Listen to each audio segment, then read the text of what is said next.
Man, this comic book sucks! And the reviews online said it was good! I wasted my money! Why didn't somebody tell me?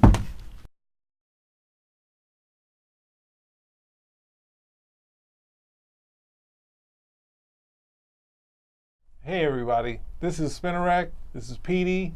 We're doing our comic reviews. I have Cal with me. Ready to rock. So today this is our last review, and today we had to do another DC review. We couldn't let this one leave the table because there's so much stuff going on with it. It's Red Hood and Outlaws. So Red Hood and the Outlaws, and it's the Life of Bizarro, but it's part 1. Yeah. Now, of course, since it's the life of Bizarro and it's dealing with Bizarro, life should be taken backwards. There you go. So if you look at it, that's almost, sorry to say, better than the comic book. That's very interesting. But I can't say the book was as interesting. So what do you think? No, this is actually, to be honest, for me, this was refreshing for a number of different reasons. It's refreshing. You go. Let's get this progressive. This brings me back to one of the reasons that I read comics and still read comics for so long. One, I found out this book sold out. I was like, it sold out. I was like, what the hell did this book sell out for? So I go down to the comic store. There's a couple copies left. Grab up those copies, and I'm sitting, I'm like looking through it. And as stories go, this is an average story. It's not great. It's not horrible. Okay, it's okay. And I was like, so why the hell did this thing sell? It was the cover. Okay, it was the cover. That was it. Superman because of death. That's it. There were 2 covers for this. The one with the whole red and the bleeding, that sort of stuff. It's sold out. You're saying that because it's connected like Doomsday? No, it was just that cover. That's it. But I mean, Doomsday, the cover, which is evocative of the the death of Superman. That cover, it just sold out. And I remember when I first came to the comic store, I saw the cover and I looked at it and I was like, that's a really nice cover. But I passed and I kept on going. Next thing I know, you passed on the. Oh, you mean this one here? Yeah, I passed on it. I didn't even pick one up. I said no, that's not it. Forget about it. Then I'm finding out it's sold out. They're probably not going to do a second printing of it, but this run actually sold out. So we're like, okay, fine. And so we're like, okay, what was it? The cover. This is one of the things that has been glossed over with comic books for such a long period of time, that a nice cover can actually get people to pick up the book, to actually look at it. It was one of the things that always got me when I was reading, that it was something so dynamic or so interesting. And yeah, I may read through and find out, well, okay, they say don't judge a book by this cover, but the cover is still a very important part of it. That's why they have them. And this just goes to show once more, I don't know, I can't say everybody's reason for picking it up, but when I looked at it, I was just like, no, that's a nice cover. That's a really nice cover. And I still passed on it, but everybody else didn't, Well, go to a comic store now. I went to Midtown Comics.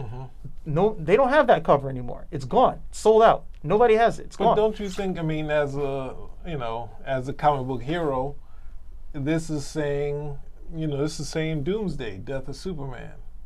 And then also having Bizarro in it, Death of Bizarro, it was like, evoke all that stuff? Well, there was a variant cover, and on the variant cover you see Solomon Grundy breaking. That was a terrible. Yeah. Breaking Bizarro over his knee, and of course that's supposed to be evocative of Batman 497, where Bane breaks Batman over the knee. But that cover's still there. Okay, that cover is still there. They have a stack of those. That cover's still there. This one is this the variant, or is that? No, this is the regular cover. It's a regular. Wow. This one is gone. Okay, and again, it shows you the power of a good, the power of a good cover, not the variant, which they have made rare by saying it's only 1 in 500. Not the hard to get cover, or the sexy cover, the nudie cover, what have you. Just a good cover that's very eye catching. Has the eye appeal and makes you, well, if the cover's this good, let me actually see what's going on in here. And mind you, it's sold out, which means most guys go to the comic store, pick it up, thumb through it, and decide whether or not if they're going to buy it, unless it's something they already buy. People bought this. Yeah. Okay, they bought it. So there is something to say for that. Story-wise, hey, this is an average story. Okay, this is an average story, but again, the power of a good cover. which, I would hope they would realize that, it's a mixture of things that makes for a good comic and a mixture of things that moves and sells comics. And that's one of those things. So hopefully this is one of those watershed moments where they can go back and say, wait a minute, that's sold? And hopefully they don't cheapen it by saying, oh, we're going to do a second print. Don't do a second print. Okay, don't do a second print. This needs to be that watershed moment where you're like, oh, wow, that sold out? Why did that sell out? Was it just good covers? So we don't necessarily need to do 2 covers of everything. Okay? What we need to do is really, concentrate on the quality, and people will come to it. Well, you know what they're going to do. They're going to do homages to the Death of Superman. Oh, Let's God. do a headshot, the 2 headshots that John Bogdanov did. Yeah, how many did we get? How many of those did we get in terms of the whole the dark the latest Dark Knight series? Oh yeah, Lord. Oh, my how many covers did we get out of that? Yeah, they keep doing those homage covers to Amazing Spider-Man 300. There's even in the Spawn books, they had like a series. There was like 6 issues where he did those homage covers. They did those homage covers as well. So those type of things that when it comes across, sometimes it works, sometimes it doesn't. And then again, they would be losing the lesson in this particular book. It didn't sell necessarily. It didn't necessarily because it was an homage cover, because the other cover was an homage as well. So because it was a good cover, there's a difference. All right. So this issue has Bizarro, on the operating table. They're trying to help him out. They have some character. We know Jason Todd is there. They have some characters. I think we find out later is Artemis is in the Outlaws, and then we also have. I'm not sure who the woman is, but I think it would be clearer to me if they had some captions. Not Legion of Superhero captions, just a caption with a description of who these people are.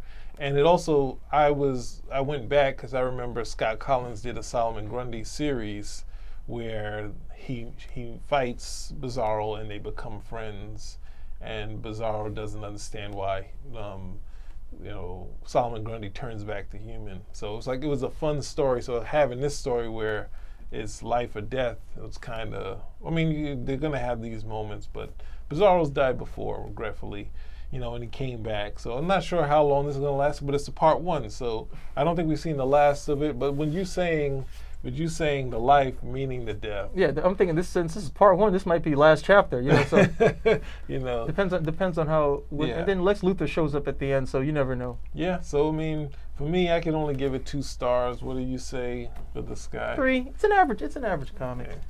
I guess that's it. It wasn't how I expected. This one survived a little bit. I didn't expect it to be on the hot coals. I just like the appeal where you can go in. A lot of it now is, you pick up a comic, trying to hopefully, make some money here, or this is just a book that you buy. But the people Red Hood and the Outlaws is not a best-selling comic.